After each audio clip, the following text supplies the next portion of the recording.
Welcome Janta, welcome to the channel. So in previous video we almost covered about the types. Okay, so we have seen like few types which are like inbuilt types, arrays, classes, object literals. Okay, so in this video we are going to talk about functions.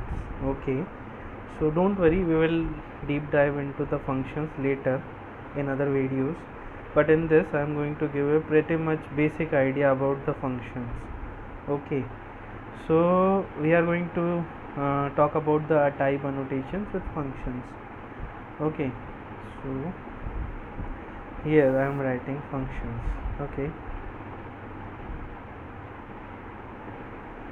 okay, so you guys know about the arrow functions. Okay, so here I am going to give an example of arrow function.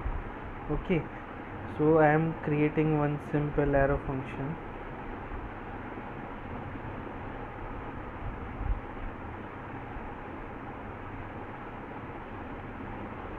A function name is display number. Okay, and I am expecting a parameter I. Okay, and I am doing console print.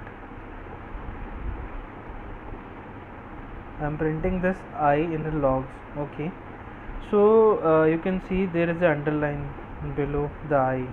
So what it is saying, parameter I is implicitly has any type. Okay, so now we have to do type annotations. Okay, so I am doing annotation. What I am expecting here is numbers, so I am doing type annotation here.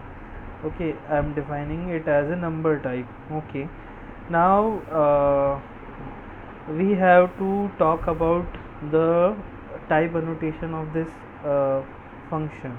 Okay, whatever this function is going to return, what parameters it is going to accept. Okay, so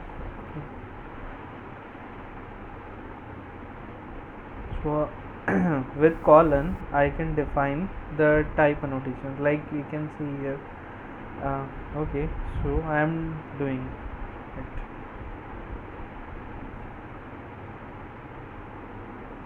I for number, and type is what type it is returning. It is returning nothing but void. Okay, so we are defining void.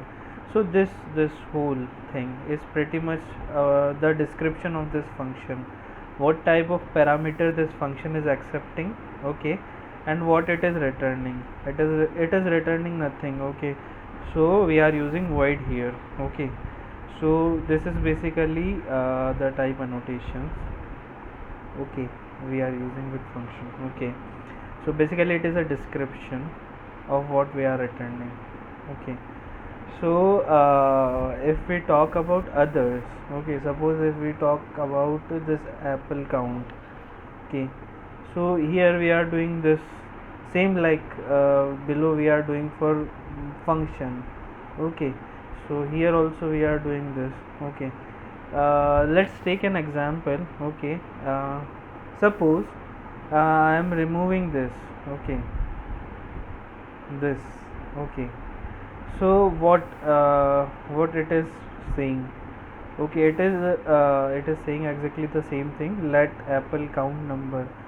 So why we add this type annotation here, number? There is no need, because it is automatically guesses the type of what the variable is storing in it. Okay, so basically this thing what we called is type inference. Okay, so in this TypeScript automatically guesses what exactly the value we are going to store. So what is the type here? Okay, so it is guessing that we are storing 5 in this variable. Okay, so the type of this is apple count is number. It is guessing. So this terminology is type inference. Okay, so we can remove like we can remove every type we assigned here. So we can remove this, like with the string also it is guessing that it is a string. Suppose I change it to a number. Okay, so see, it is guessing it as a number. Okay, so the type is number. Okay, so this is what we called as a type inference. Okay, we will cover more about the type inference in next video. Okay, so stay tuned with the channel. Okay, and please don't forget to like and subscribe the channel. Thank you.